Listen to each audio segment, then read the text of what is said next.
los puntos mediante algunos, voy a resaltar unos puntos, ¿ya? Para esto voy a compartir un material que les comentaba, eh, donde voy a centrarme en algunos aspectos de manera, digamos, más puntual. Lógicamente que en el desarrollo del curso vamos a poder hacer la formulación de los casos. Solamente desearía que me indicaran si se ve el material. Sí, ¿no? Sí, profesor, ya lo puedo escuchar y se ve claramente en la Muy bien, el pantalla. audio también estamos bien. Sí, así Listo, es. listo, muchas gracias, José.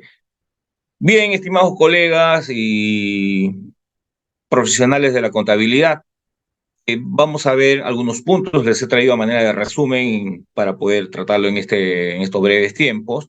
Eh, digamos, un esquema general de lo que es el trabajo, donde más se centra el trabajo del contador en lo que es la declaración jurada anual. Este es un esquema de determinación que está contemplado en la norma del impuesto a la renta, en la ley y conjuntamente con el reglamento, y complementar a ello todas las normas que tienen relación a este trabajo de lo que es el llevar a cabo la declaración jurada anual, ¿no? Como dice su nombre, es una declaración, quiere decir que es una expresión de la verdad respecto a nuestra, en este caso, nuestra contabilidad y la situación tributaria del contribuyente que está obligado a presentar esta declaración. Ahora, el punto está en que una, un trabajo de declaración o un proceso para concluir en la declaración jurada comprende, si nos centramos al impuesto a la renta de tercera categoría, comprende una finalización de la información contable, pero vamos por partes. La finalización del proceso, y a eso lo llamamos el cierre contable. eh, Hay un espacio en el cierre contable que comprende la comparación de lo que es las normas tributarias con las normas que hemos empleado para hacer la contabilidad, que es bastante conocido por todos los contadores, el que la contabilidad es llevado de acuerdo al modelo contable que como país hemos optado, ¿no? Ese modelo contable es el modelo de las normas internacionales de contabilidad. Bien.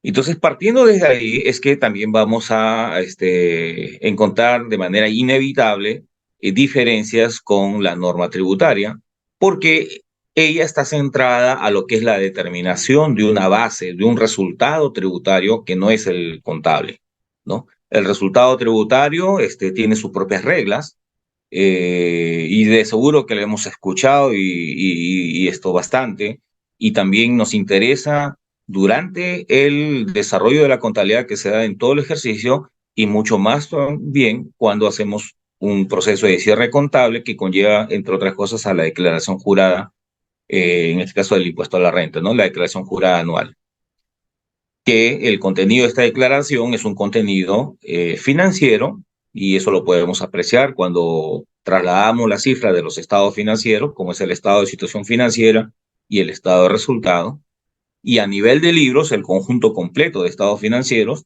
que es lo que ocurre en el libro de inventarios y balances, y de manera obligatoria en aquellos contribuyentes donde sus ingresos han sido mayores a 1.500 UITs, están obligados a incluir en el libro de inventario y balance eh, el estado de cambios en el patrimonio neto y el estado de flujo efectivo, ¿no? Y en la declaración jurada, como les acabo de comentar, el estado de situación financiera y el estado de resultado. Pero para poder llegar a esta información que se adjunta, se adhiere a esta declaración jurada, es que hacemos todo un proceso de revisión tributaria, eh, con lo que hemos trabajado en nuestra contabilidad. Entonces, una declaración jurada comprende este esquema. Este esquema que está centrada, como ustedes pueden apreciar, una primera parte, lo que la norma del impuesto a la renta lo llama como el ingreso bruto, ¿no? De esa manera, le hacemos digamos, la unión con el otro que es el costo computable y llegamos a la renta bruta. Y es el camino para llegar pues a la renta neta, ¿no? Eso se ve en el esquema, ¿no? Esa es un poco la secuencia. Pero nosotros aquí, cuando hacemos una declaración jurada, eh, esta información o este esquema que vemos lo trasladamos a nivel de celdas, ¿no? De casilleros. Y entonces, una primera interrogante es, ¿qué entendemos por ingresos brutos? Bien. Entonces, en la norma del impuesto a la renta, los ingresos brutos está más enfocado a la venta, a la enajenación, ¿sí? A las operaciones de venta, de enajenación. Cuando hablamos de venta, de enajenación, nos referimos a las operaciones de venta de activos en general, activos. O sea, quiere decir, todos aquellos que en un inicio fueron contabilizados como activo y que después esos activos, como es en la contabilidad, la lógica de la contabilidad es que todos los activos pasaron a formar parte ya del resultado como gasto. ¿Sí? Entonces, a eso se refiere. Entonces, a eso se centra lo que se llama los ingresos brutos. ¿Por qué? Porque también tenemos los otros ingresos, ¿no? Los otros ingresos.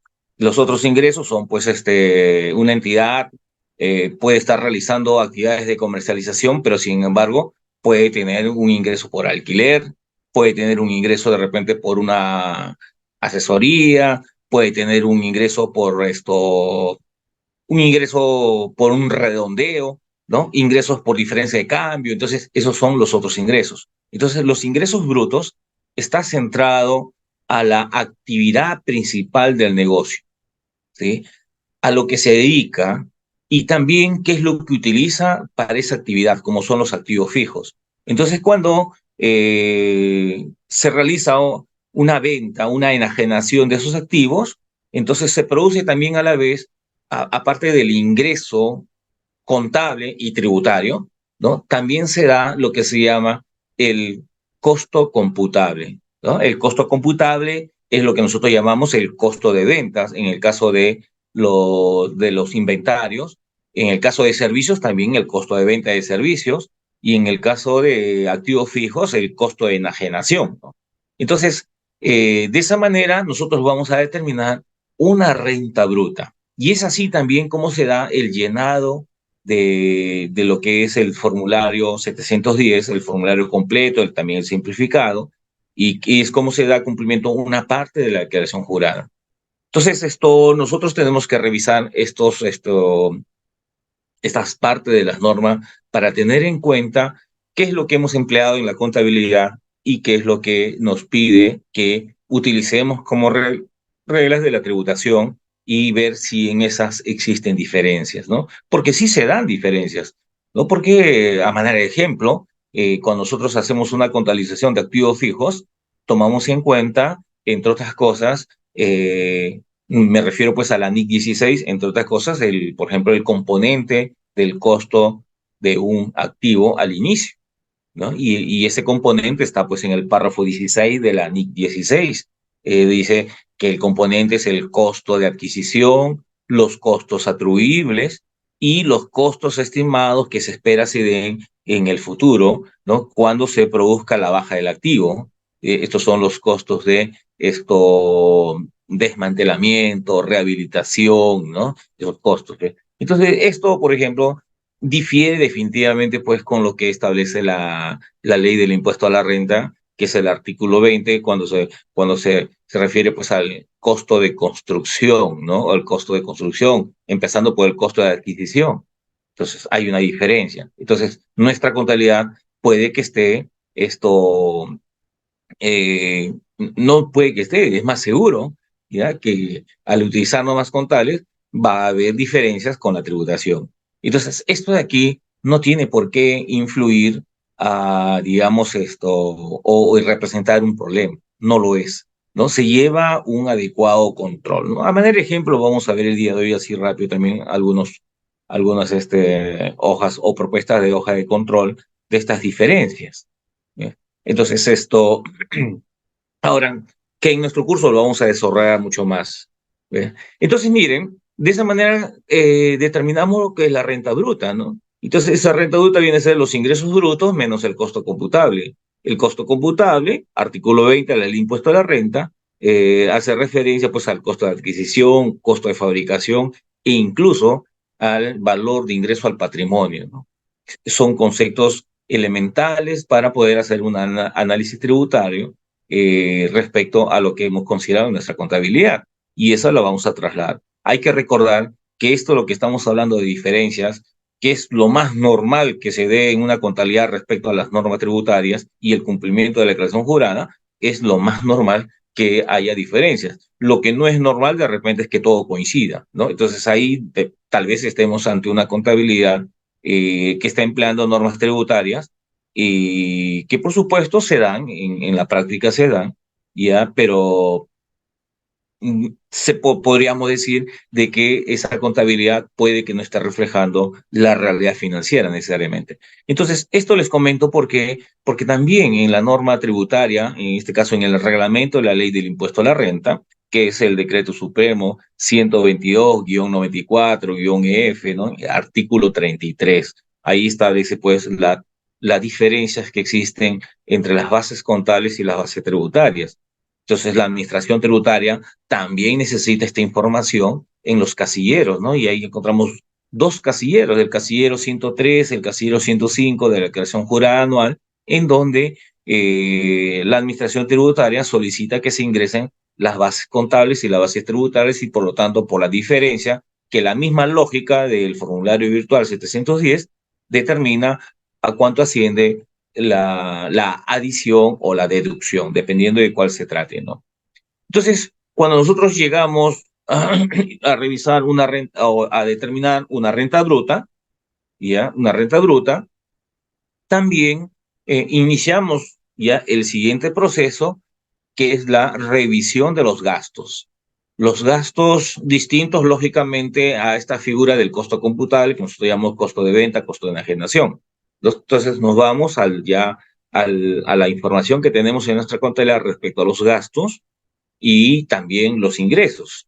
Ustedes pueden ver en pantalla esto, he tratado de hacer digamos una mención de las cuentas, donde generalmente ubicamos esta información que hace referencia a la norma tributaria, ¿no? Entonces, cuando hablamos de gastos, entonces estamos centrándonos en lo que nosotros hemos ido registrando y utilizando las cuentas del elemento 6 con su respectiva distribución cuando corresponda, por supuesto, en lo que es gastos administrativos y gastos de venta, ¿no? Que viene a ser la cuenta 94, 95. Entonces, nos referimos pues a las cuentas del elemento 6.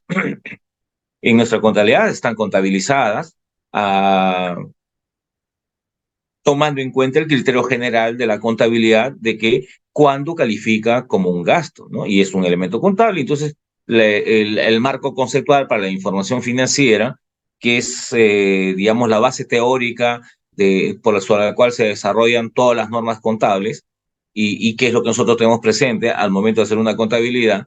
Por ejemplo, si resaltamos esta definición de gastos, de manera general, dice, pues los gastos son incrementos de pasivos, disminuciones de activos y que tienen una incidencia en el patrimonio neto, en este caso disminuye el patrimonio neto, ¿no? Y esa disminución es muy distinta a los acuerdos que puedan tomar los propietarios de esa entidad respecto a lo que son resultados que también están en el patrimonio. Entonces, si vemos que de una operación que se haya llevado a cabo hay una disminución en el patrimonio neto, ¿ya? Entonces, estamos frente a un gasto. ¿No? Esa es la lógica contable y es lo que se ve en todo momento al hacer contabilidad. Pero esto, en materia tributaria, también empieza por ese concepto. En materia tributaria también se da por eso que también se exige que se lleve contabilidad. O sea, sí, se lleva contabilidad no para estar escogiendo que solamente se debe contabilizar lo que cumple con las normas tributarias, no. Se lleva contabilidad y lo exige la misma administración tributaria y eso es en cumplimiento del Código Tributario, ¿ya? Y donde incluso hay sanciones por no llevar contabilidad cuando se está obligado, ¿ya? Para anotar las operaciones, ¿sí? Que esta persona, sea natural o jurídica, ha realizado en el ejercicio. Entonces, se tiene que llevar eso todo a su contabilidad.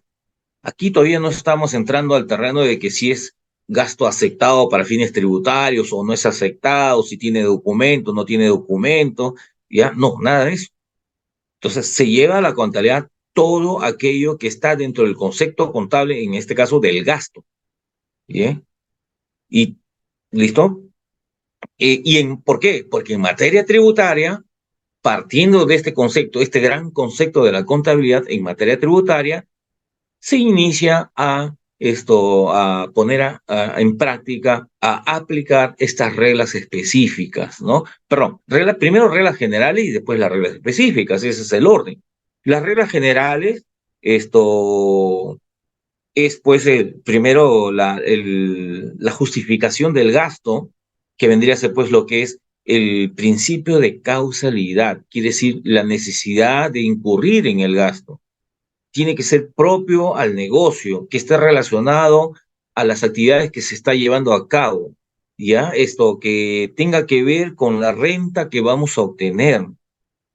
Y no solamente renta que vamos a obtener, sino a la renta grabada, porque una entidad puede también, este, puede estar obteniendo rentas que no están grabadas, ¿ves? Entonces, en esta parte de la revisión de los gastos, se empieza a hacer esa relación general, pues es decir, una regla general, de lo que es la causalidad, el cumplimiento de medios de pago, la bancarización, la demostración en un proceso de fiscalización, si es que se da más adelante, la demostración de la realidad de esa operación. Eso se llama fehaciencia. Y también la periodicidad. Entonces, cuando nosotros hablamos de una declaración jurada, nos estamos centrando en un determinado periodo, que en este caso es el 2023. Y de acuerdo al artículo 57 de la Ley del Impuesto a la Renta, el periodo tributario inicia el 1 de enero y concluye el 31 de diciembre. ¿Ve? Entonces, a eso se llama devengado. El devengado quiere decir que se van a aceptar como gastos, se aceptarán como gastos desde el punto de vista de la regla general, ¿sí? Todos aquellos que corresponden a este parámetro de tiempo, ¿no? Del 1 de enero al 31 de diciembre.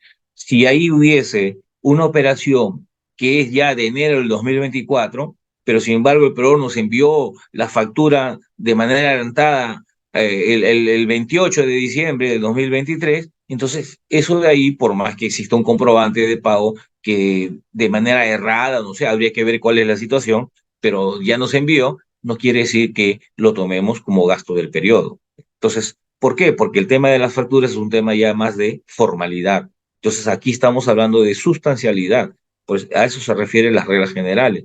O igual manera, si tuviésemos una operación de gasto que viene del año 2022 y lo hemos anotado en el 2023 a manera de regularización, ¿no? Debe haber razones. Entonces, eso no quiere decir que ese gasto se va a utilizar como gasto tributario en este periodo 2023, ¿no? Entonces, a eso se refiere lo que se conoce como el devengado, el devengado tributario.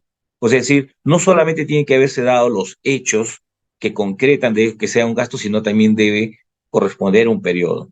¿Ya? Entonces, son reglas generales que se toman en cuenta para la revisión inicial de toda operación, ya en este caso del gasto, pues estamos comentando el gasto, y de manera siguiente inicia la aplicación de las reglas específicas, ¿no? Sobre todo las que están contenidas en el artículo 37, desde el 37 hasta el 44 de la ley del impuesto a la renta. Entonces, ahí encontramos estas reglas específicas que están referidas, por ejemplo, eh, a límites, ¿no? Como ese caso dice, se acepta como gastos, pero hasta el 0,5% de los ingresos netos, 0,5% de los ingresos brutos, hasta el 10% de la renta neta, incluso hasta en la depreciación, ¿no? En la depreciación, siempre y cuando no excedan el 10%, el 20%, el 25%, en el caso de edificaciones, 5%.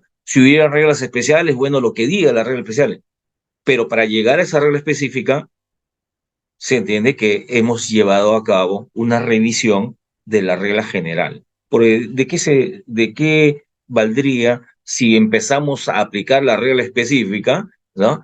Y no hemos visto la situación de esa operación respecto a la norma del impuesto a la renta. O sea, si la situación, quiere decir, ¿es válida o no es válida? ¿No? Eso es una simple y sencilla pregunta.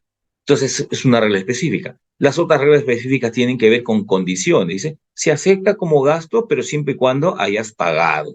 Se acepta como gasto siempre y cuando hayas retenido. Se acepta como gasto siempre y cuando demuestres ¿ya? En qué consistió el servicio. Y así, ¿no? Se acepta como gasto siempre y cuando se encuentre debidamente acreditado con comprobante de pago, tal como lo establece el reglamento de comprobante de pago.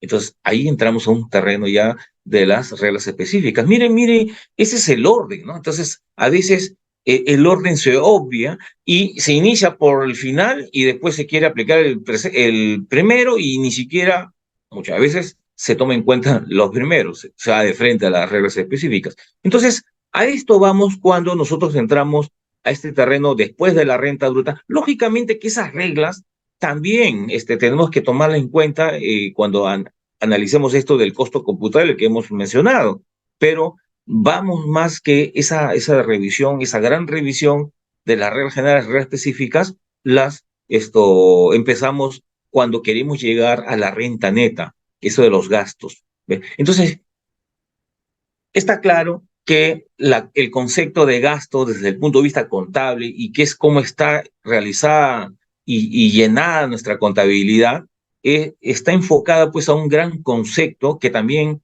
la parte tributaria, o sea, el fiscalizador, la administración tributaria lo toma en cuenta.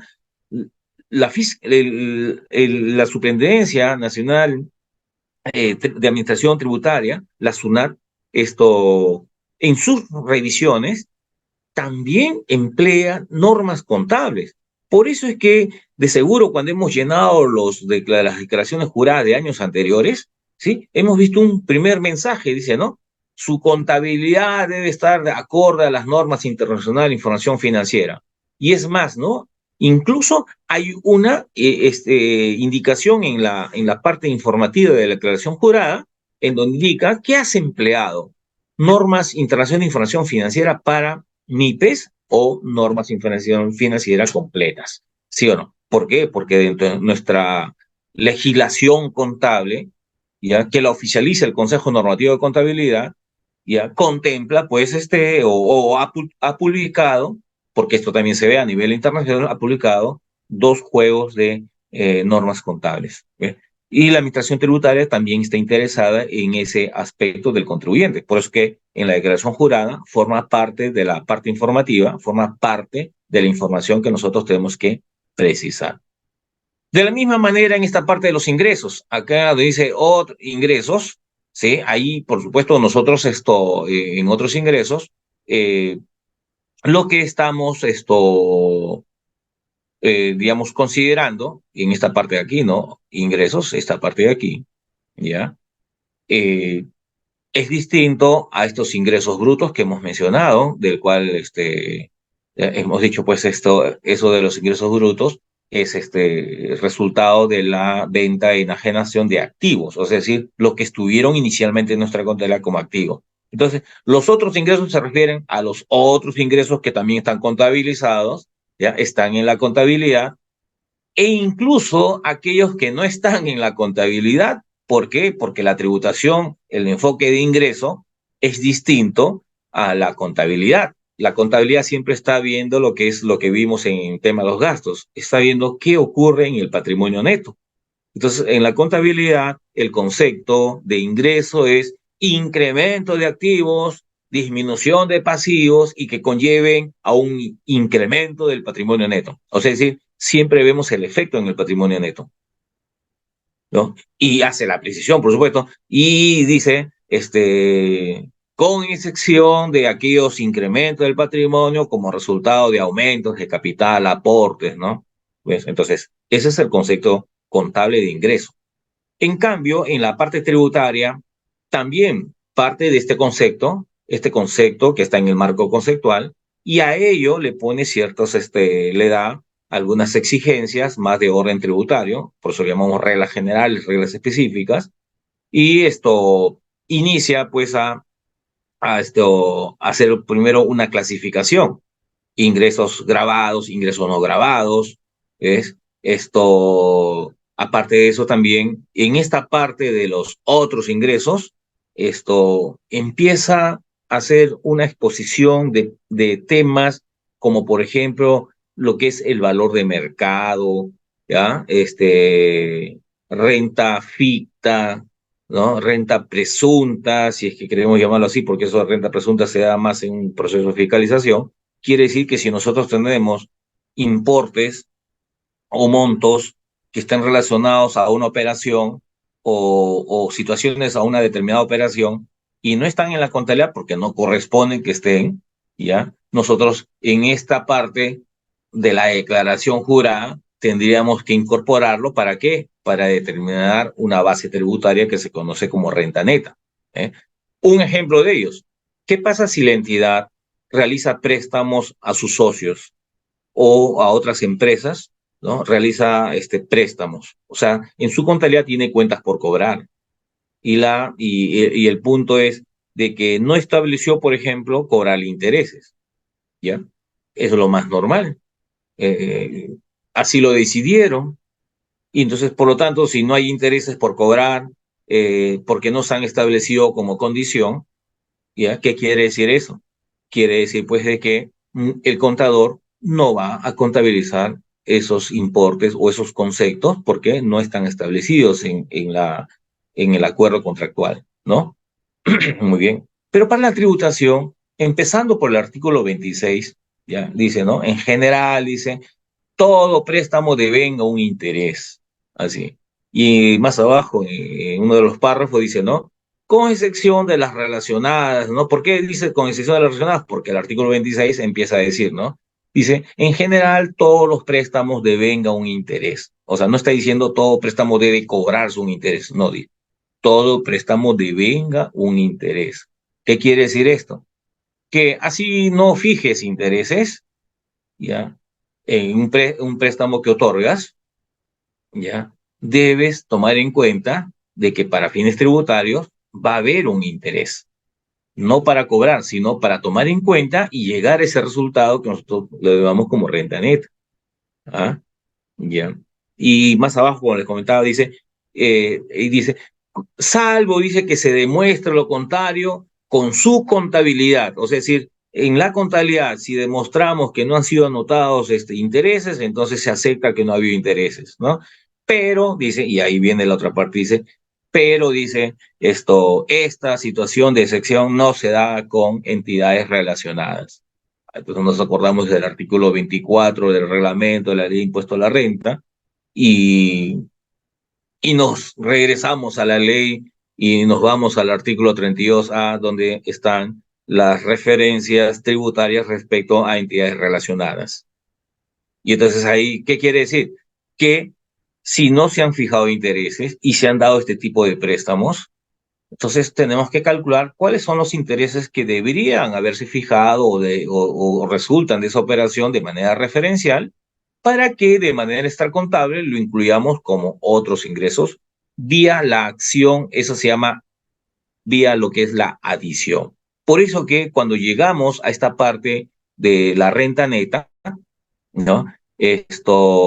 Lo que vamos a, cuando llegamos a esta parte de la renta neta, lo que vamos a hacer es que seguidamente todos los gastos que hemos analizado y que no corresponden que estén para fines tributarios, las vamos a adicionar, ¿no? Aquí. Entonces, esta parte, que es un trabajo extracontable, se conoce como reparos tributarios, las vamos a anotar ahí, pero no en la contabilidad, por supuesto, sino en la declaración jurada y en el casillero que corresponde.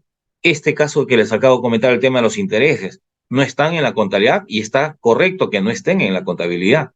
¿Ya? Así, no están así, ¿no? Está correcto que no estén en la contabilidad, pero lo que vamos a hacer es que para fines tributarios sí debemos tomar en cuenta. Entonces, por lo tanto, la vamos a agregar en estas casillas donde dicen adiciones, ¿no? De la declaración jurada. De igual manera, ¿no? Si tenemos dentro de los ingresos, sean ingresos brutos o sean ingresos, otros ingresos, en la contabilidad tenemos anotados ingresos, pero de acuerdo al artículo 19 de la ley de impuesto a la renta, son rentas exoneradas, entonces, o de repente el artículo 18, ¿no? Que son rentas inafectas. Entonces, ¿qué quiere decir eso? Tendríamos que retirarlo de nuestra contabilidad, pero no en la contabilidad, sino enviar la declaración jurada y llegar de esa manera a un resultado tributario. Entonces, eso se llama deducciones. Son trabajos este, puramente extracontable, o sea, es decir, no corresponden que estén en la contabilidad porque no reúne con las definiciones de elemento contable, pero sí deben ser tomados en cuenta, eh, sí deben ser tomados en cuenta para llegar a un resultado tributario, ¿no? Ahora, se entiende que en este proceso de revisión de la información contable con la legislación tributaria, es también para poder completar nuestra información financiera. Entonces, una declaración jurada, si es verdad, pensamos en la declaración jurada, lo que nosotros estamos haciendo es un trabajo necesario. O sea, no es que sea opcional, ¿no? Es un trabajo necesario. O sea, me refiero a opcional en el sentido de que lo hacemos para esto, lo hacemos solamente cuando ya hemos terminado todo y ahí hacemos la declaración jurada. No, no es así, sino esto de la declaración jurada, el cumplimiento de la declaración jurada, ¿ya? En materia contable viene a ser lo que se conoce como un paso del proceso de cierre, ¿ya? Y que se vuelve necesario porque de esa manera también vamos a completar la información financiera, porque del resultado tributario que se conoce como renta neta, ¿ya? O también puede dar pérdida neta, ¿no? Ustedes aquí en la parte de abajo pueden apreciar el término de renta neta o pérdida neta. Eso, pérdida neta está pues en el artículo 50 de la ley de impuesto a la renta, ¿ya? Vamos nosotros a agregar a nuestra contabilidad lo que está faltando, ¿no? En nuestra contabilidad, es decir, si hay una renta neta, entonces va a haber un impuesto a pagar. Mientras nosotros estamos haciendo el análisis, ¿no? Para esto, se entiende que todavía no hemos determinado el impuesto del ejercicio. Pero ese impuesto del ejercicio, la pregunta ¿es impuesto que corresponde declarar y pagar a la administración tributaria hasta, como máximo hasta dentro del plazo de vencimiento que la administración tributaria suele publicar los últimos días del mes de diciembre, que todavía no se ha publicado para este 2023, pero eso va a ser un hecho, ¿no? Entonces, ¿ese impuesto está en la contabilidad? Por supuesto que no. Y el tema es, pero tenemos que agregarlo en la contabilidad porque forma parte de las obligaciones que deben reflejarse en los estados financieros, ¿no? Bien, y la pregunta es, ¿y cuál es la contrapartida? Es decir, eso de ahí es un gasto, ¿ah? Porque el impuesto a la renta no necesariamente representa un gasto. A la larga se convierte en un gasto. Todo impuesto pagado se convierte en un gasto, pero la pregunta es, ¿pero ese impuesto, sí, es un gasto al momento que nosotros estamos realizando nuestro cierre contable? ¿Cómo debe ir en nuestra contabilidad? Entonces, mucho tiene que ver ese trabajo que hemos realizado aquí en lo que es la revisión de gastos e ingresos y, por lo tanto, en esto de las adiciones y deducciones. Si bien es cierto, la norma tributaria hace referencia a los reparos tributarios, pero la contabilidad va un poco más allá y empieza a clasificar esas adiciones, esos reparos tributarios que son acciones de adición o deducción. La contabilidad lo tiene que necesariamente hacer una separación y decir, a ver, ¿cuáles son los reparos tributarios temporarias y cuáles son las permanentes? O sea, quiere decir, vamos por las permanentes primero. Las permanentes quiere decir de que en el caso de los gastos no es un gasto que es permitido para fines tributarios, y ese gasto se define en el periodo en que se presentó el gasto, que en este caso es nuestro cierre contable del 2023. Y y si se da un gasto que no es permitido, entonces el gasto respecto al resultado contable, lo que hace el gasto es aumentar la base tributaria. Y al aumentar la base tributaria hay un mayor impuesto. Y ese mayor impuesto va a tener que pagarse, ¿sí? Hay que cancelarla. Y cuando se cancela, lógicamente va a salir un recurso, un activo, un efectivo. Muy bien, entonces al reconocimiento, al momento de contabilizar ese impuesto, vamos a tener que decidir como un gasto. Y un gasto es algo que no es retornable. En cambio, cuando compramos algo y identificamos que eso es lo que hemos comprado, ¿sí? No es un gasto y decimos que es un activo, es porque va a haber un retorno, generalmente en forma de efectivo o un equivalente de efectivo, pero va a regresar. Pero en cambio un gasto no. ¿Ok? Entonces, ese impuesto que estamos pagando, ¿ya? De un reparo tributario que representa un gasto permanente o un reparo tributario permanente, una adición permanente, entonces quiere decir que es un impuesto que no va a retornar. Entonces, ese impuesto va al gasto del periodo 2023, que es nuestro cierre. Pero si vemos que hay un gasto que no podemos utilizarlo como gasto, pero sí, de acuerdo a la interpretación de la legislación, podemos trasladarla a otro periodo y utilizarla como gasto tributario, no como contable, porque en lo contable está claro que está en el 2023, o sea, utilizarla en otro periodo. Entonces, ¿qué quiere decir eso? Que va a haber una recuperación de ese impuesto que ahora estamos pagando, ¿no? Entonces, a eso lo conocemos como un impuesto a la renta, como un activo tributario diferido. Y en plan contable hay una cuenta 37. Un ejemplo de ellos, ¿no? Dice, la vacación de vengada el 31 de diciembre. ¿Sí? La norma tributaria hace referencia pues a renta de quinta. Entonces, esta vacación que está contabilizada al 31 de diciembre como un pasivo y como un gasto, ¿no? 62 a la 41. ¿Listo? Dice, ¿es gasto del 2023? Por supuesto que es un gasto. Y ahí está la cuenta por pagar. Pero ¿podemos utilizarla? No, porque tiene que haberse pagado o incluso el pago puede haberse dado incluso hasta antes de presentar la declaración jurada. Entonces dicen, no, esto de aquí no se va a dar, ¿no? Se va a dar el pago, pero después de la presentación de la declaración jurada. Ah, entonces no puedes utilizar el gasto que está en tu contabilidad como un gasto tributario. Y si no es posible, entonces, ¿qué hacemos con ese monto de gasto? Porque vamos a tenerlo como una adición. Y al adicionarla, entonces la base tributaria aumenta.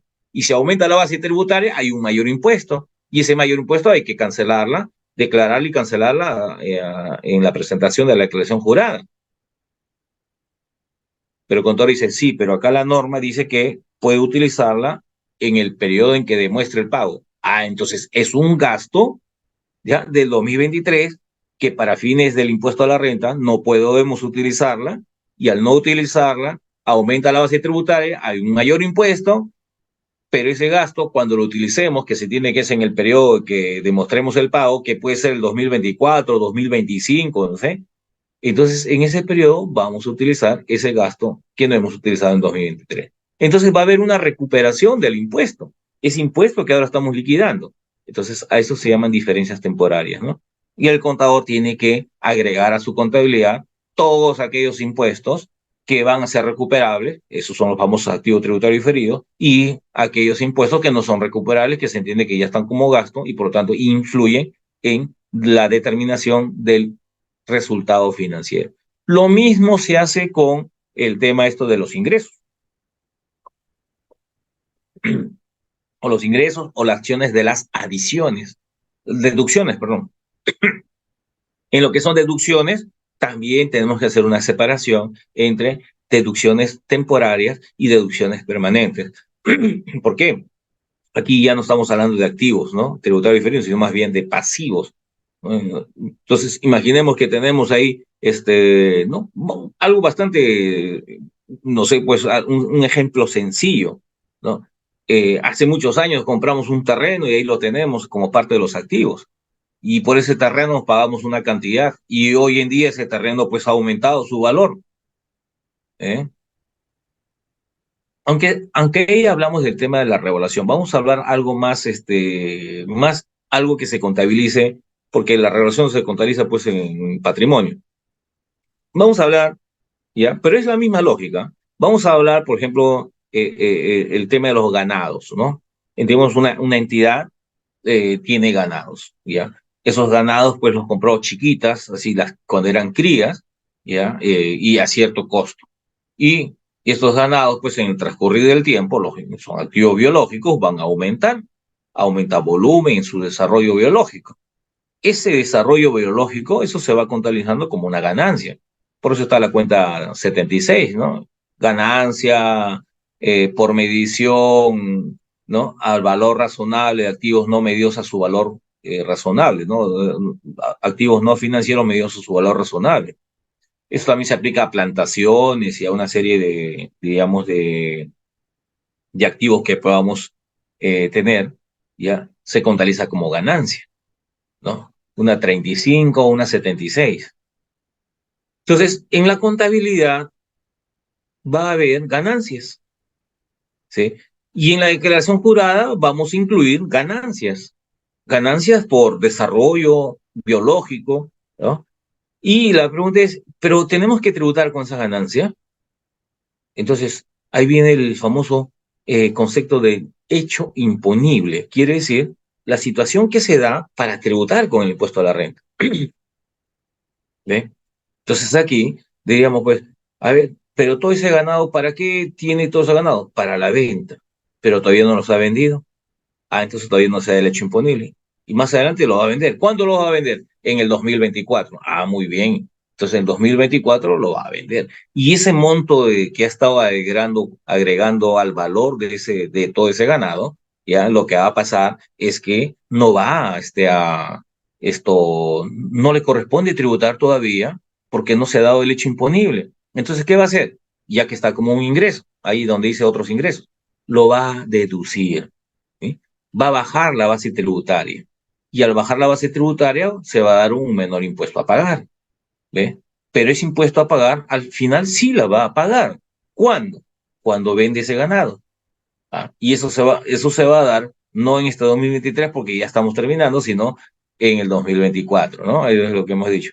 Muy bien, entonces en el 2024 van a tener que tributar y la base de tributar es sobre la base de valor de mercado, en este caso al precio que han pactado, que pactará más adelante ya esta entidad que tiene todos estos activos para la venta. Entonces, y ahí es donde tributará. ¿Ve? Entonces, ¿qué va a pasar ahí?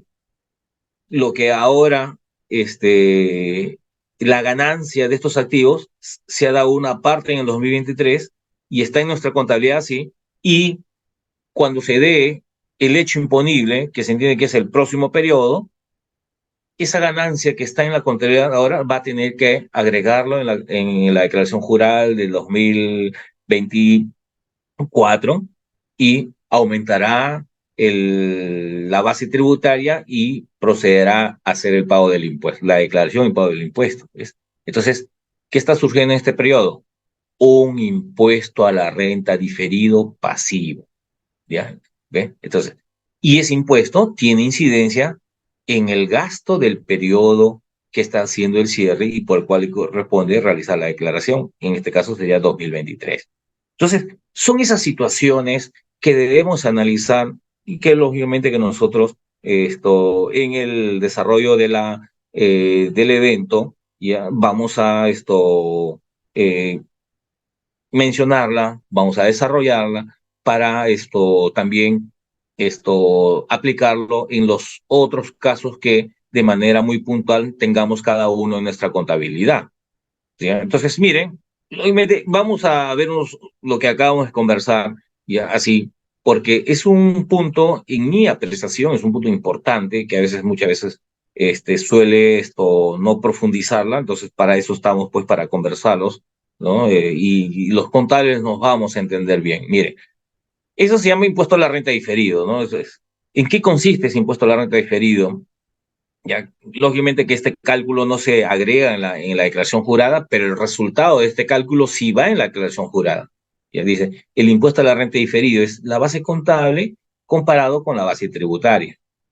Si hay la base contable, ¿no? Con la base tributaria, si no hay diferencias, lógicamente va a ser cero, entonces no va a haber una diferencia temporal. Pero si hay diferencia, entonces tenemos que ver cuál es mayor, la base contable o la base tributaria, ¿no? ¿Y qué sucede si la base contable es mayor a la base tributaria? En este caso, pues, de un activo, de un pasivo, ¿no? O viceversa, ¿no? Si la base tributaria es mayor que la base contable y así. Entonces, si hay diferencias, entonces eso se llama diferencia temporal. Y esa diferencia multiplicado por la tasa del impuesto, que en este caso estamos trabajando con aquellos que tributan con el 29.5, porque también puede darse en aquellos que vienen tributando bajo el régimen MIPE, o también alguna norma especial, ¿no? Como la norma de Amazonía o la norma pues del agro que tiene que ver con las cooperativas del agro que tienen unas tasas bastante puntuales también por ser normas excepcionales. Entonces, en nuestro caso, de manera general, vamos a aplicar el 29,5%. Entonces acá decimos, si la base contable de un activo, este es todo un activo, ¿no? El razonamiento es esto, ¿no? Si la base contable de un activo, ya, esta base contable es menor a la base tributaria, entonces, miren la lógica, si la base contable de un activo es menor a la base tributaria de ese mismo activo, por ejemplo, inventario. El inventario total dice 800, pero de acuerdo a la norma tributaria debe ser 1000. Entonces, ¿dónde está esos 200? Se entiende que está en el resultado, ¿no? ¿Qué ha pasado ahí? Contabilizó una desvalorización por 200, 69 a la 29. Por eso la base contable es 800. Muy bien. Entonces, ¿qué pasa ahí? Que la base contable es menor a la base tributaria. Entonces, esos 200, a manera de ejemplo, eso es una diferencia temporal deducible. O sea, quiere decir, esos 200, si bien cierto, no lo vamos a emplear ahora en este periodo, porque no está acorde a las normas tributarias, pero sí la vamos a utilizar más adelante, cuando se dé ese famoso hecho imponible. Entonces, por lo tanto, de esa diferencia temporaria, esos 200, que es el ejemplo impuesto, ya hay que contabilizar un activo por impuesto a la renta diferido, ¿no? Una cuenta 37, ¿no? Puede suceder lo contrario, donde la base contable más bien es mayor que la base tributaria, ¿no? Que es el que acabo de comentarles a manera de ejemplo de los activos, de un activo biológico. La base contable es mayor que la base tributaria, entonces tenemos una diferencia temporaria imponible. Quiere decir que ese activo está generando una ganancia, esa ganancia no está todavía prevista en la norma tributaria para tributar, pero sí más adelante se va a dar, y cuando se dé hay que liquidar el impuesto. Pero ese impuesto no es del periodo en que donde vamos a tributar, sino viene de este cierre contable. Entonces decimos, es una diferencia temporal imponible, por tanto, en nuestra contabilidad tiene que haber pasivo por impuesto a la renta diferida. En el primer caso, el activo quiere decir que ese impuesto que vamos a pagar a la administración tributaria no es un gasto de este periodo, pero sí va a ser gasto en el periodo en que se liquide, en que se recupere el impuesto. Y en el caso del pasivo, quiere decir que ese impuesto, si bien es cierto, no vamos a liquidar, no vamos a pagar todavía, pero sí es un gasto del periodo que estamos haciendo el cierre, ¿no? Esa es la lógica, ¿ya? Por ejemplo, ahí que tenemos, a manera de ejemplo, miren, mercaderías. Este, por ejemplo, es una propuesta, ¿ya? Esta es una propuesta digamos, de un control, de cómo llevar un control de diferencias entre la contabilidad y la tributación, ¿ya? Ah, vamos a ver aquí, a ver un ratito, acá, ¿no? Miren, base contable y base tributaria, ¿no? Ahí está, ¿ve? Entonces, aquí está lo que nosotros llamamos nuestras cuentas, ¿ya? Y acá está la denominación de las cuentas, ¿listo? Y empezamos, ¿no? Dice el saldo inicial, pero empecemos con aquí, la parte contable. El saldo inicial, dice el saldo inicial, que es esto de aquí.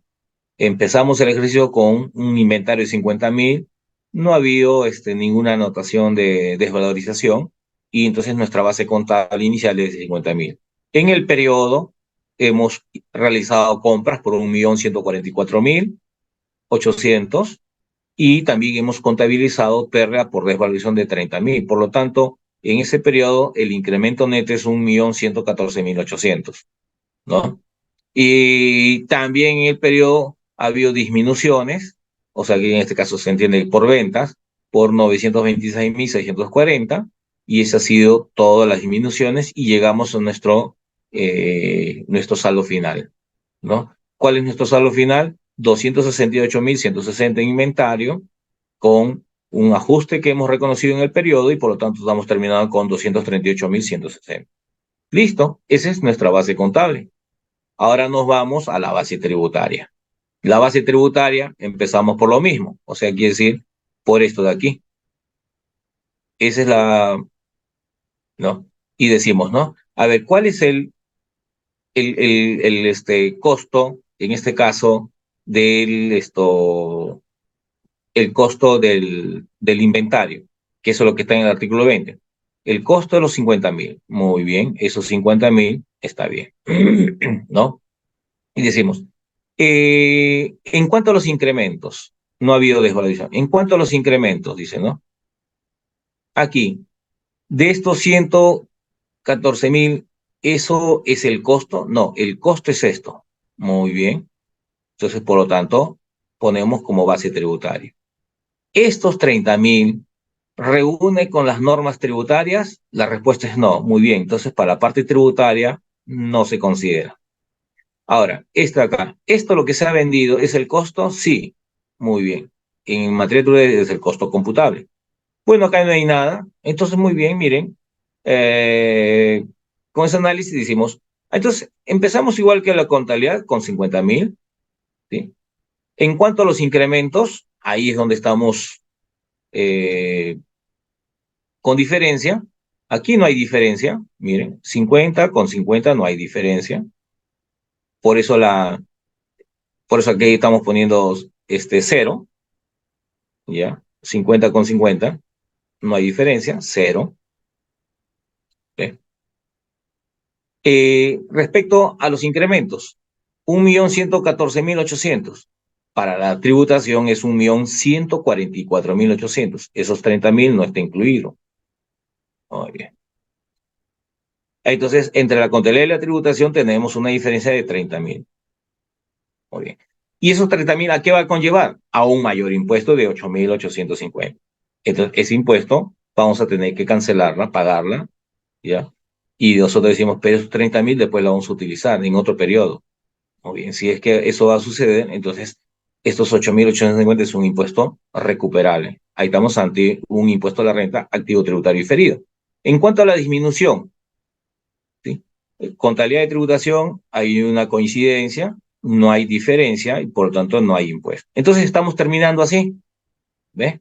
Estamos terminando en 238.160 en la contabilidad y esa es la base contable y la base tributaria es esto de acá. Y esta es nuestra diferencia, perdón, este es el impuesto, esta es nuestra diferencia y este es el impuesto, ¿no? Entonces, eso lo trasladamos en nuestra declaración jurada, ¿no? Lo vamos a trasladar a nuestra declaración jurada. Eh, a ver, vamos a cerrar esto y, y decimos, a ver, ahí está. Respecto a lo que hemos hecho en cuanto a la adición, ¿no? Esos 8.850, que es resultado, ¿qué es lo que está conllevando a la adición? Estos 30.000. Y decimos, ¿cuál es la base contable? 1.114.800. Esa es en la casilla 103, pues, y ahí nos piden que pongamos temporario permanente. A 1.114.800. Listo. ¿Y la base tributaria es 1.144.800. Ahí está, base tributaria. Por diferencia, la adición, ¿no? Es, es la misma mecánica. Igual hacemos con el tema de las, bueno, este 1.461.000 es del otro ejemplo. Vamos a pasar al otro ejemplo. Digamos, apreciar lo que estuvimos comentando. En el caso del pasivo también lo mismo, ¿no? El pasivo hay que revisarla, ¿ya? Entonces, ¿qué sucede? La base contable de un pasivo respecto a la base tributaria de ese mismo pasivo. Ya, entonces tenemos varios ejemplos, ¿no? Si es mayor o es menor, ¿no? Como el caso de las vacaciones, las remuneraciones, los honorarios, ¿no? Las provisiones, eh, llámese la cuenta 41, la cuenta 42, la cuenta 48. Entonces hay que estar atentos. Entonces la revisión se lleva a cabo bajo este método, ¿no? El método del balance, ¿no? Que encontramos en la NIC 12 y que tiene que ver mucho justamente con este cumplimiento de esta parte de la tributación.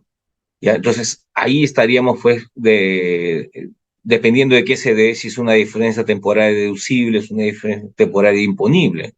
Entonces, a manera de ejemplo, el caso de las vacaciones, que es bastante frecuente que se den en nuestras contabilidades, tendríamos, por ejemplo, aquí, de igual manera, o de la misma estructura que estuvimos viendo en el ejemplo anterior, una base contable. Por ejemplo, estamos iniciando ahí las vacaciones con 2.000, ¿ya? En el año se han dado incrementos por 105.000, ha habido disminuciones por 100.000 y terminamos el año con un saldo de 6.924.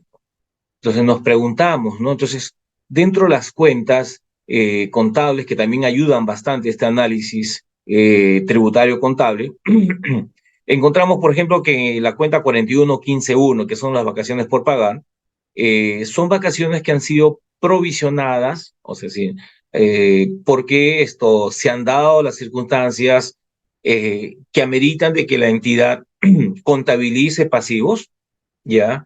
Pero estos pasivos todavía no han sido canceladas. No los contabiliza porque las va a pagar necesariamente de manera inmediata, sino que las va contabilizando porque va conociendo el gasto. Eso se conoce como el postulado del devengado de lo acumulado, quiere decir el reconocimiento de derechos adquiridos por parte de terceros. ¿Ya? Esa es la lógica. Pero la tributación pone reglas específicas, entre ellas, por ejemplo, que se hayan pagado. Entonces, ahí vemos que al inicio del periodo tenemos una diferencia entre la contabilidad y la tributación respecto a todo este conjunto de conceptos que viene a ser con el personal. En nuestra contabilidad tenemos un monto de 2.000 que corresponde a las vacaciones, provisión de vacaciones, y en la tributación al inicio del periodo o al final del periodo anterior, esas vacaciones, como no cumplen con requisitos o reglas específicas, como es el artículo 37, inciso V de la ley del impuesto a la renta, también el artículo 21, inciso Q del reglamento del impuesto a la renta, donde encontramos esas condiciones. Entonces, para la parte tributaria, al inicio del periodo, la base tributaria de ese pasivo, que para la contraria de 2.000, la base tributaria es cero. Entonces, tenemos una diferencia. Ahí hay un impuesto contabilizado de 590 que se entiende que se ha contabilizado en el año anterior. ¿Ya? En cuanto a los incrementos, vemos pues que se han dado pagos de vacaciones, o se han contabilizado vacaciones por 4.200, esa es la segunda columna en cuanto a las cifras, y vemos una diferencia entre la contabilidad y la tributación de 4.200, ¿no? Que corresponde a las vacaciones. Y en cuanto a las disminuciones, vemos pues que hemos procedido a pagar esos 2.000 que viene del año anterior en este periodo, los 2.000, ahí vemos disminuciones, y para la tributación, esos 2.000, esto no están, en la contabilidad no están esos 2.000, pues están en la contabilidad del periodo anterior como gasto, pero para la tributación sí corresponde que sea incluido, pero de manera extracontable. Por eso tenemos una diferencia de 2.000. ¿Ya? Entonces, eso lo trasladamos a la declaración jurada, ¿no? En cuanto a las adiciones, tenemos la base contable, los 105.472, la base tributaria, nos referimos pues al casillero, el casillero 103 del formulario 710, ¿sí? La adición. Y en cuanto a las deducciones, igual, ¿no? La base contable. Entonces, la base contable en cuanto a las deducciones son 100.548 y deducciones 98.548 y por deducción sale la adición. Entonces, esto influye, cuando se hace un llenado ya del formulario, influye pues en la determinación de la renta neta, tanto aumentándola como disminuyéndola, pero en nuestra contabilidad van pues esto en asientos contables. ¿Por qué? Porque una cosa es la declaración y otro es la contabilidad. Y cuando hay una revisión por parte de la administración respecto a la declaración, siempre va a partir de la contabilidad al cual nos obliga a llevarlo. Entonces, así como esos, es frecuente que nosotros encontremos una serie de asientos contables, entre ellas la que hemos visto, ¿no? A 62, a la 41, 37, a la 62. Entonces, ese es el propósito de este curso que se va a desarrollar y del cual José Iturrey nos ha presentado y nos ha dicho. Por mi parte, le he alcanzado los puntos que pretendo desarrollar con ustedes. Y, y no limitarnos solamente a pensar solamente en la declaración. Sería tal vez un pequeño error, ¿no? Verlo de esa manera, o no sería muy exacto. Cuando nosotros vemos el tema de la declaración, también procuramos que esa declaración, procuramos no, nos cercioramos, nos aseguramos que esa declaración, ¿sí? La principal fuente está en la contabilidad y a partir de ellos, qué cosas no están en la contabilidad y qué sí están en la contabilidad y que se entiende que se hace un adecuado cruce de información y las respectivas determinaciones de lo que es el contenido final de una declaración, ¿no? Entonces, eso es lo que pretendemos ver. Bueno, en realidad, este es un material bastante extenso, ya, que lo estaremos viendo, ¿no? José, ese sería de repente la presentación del curso.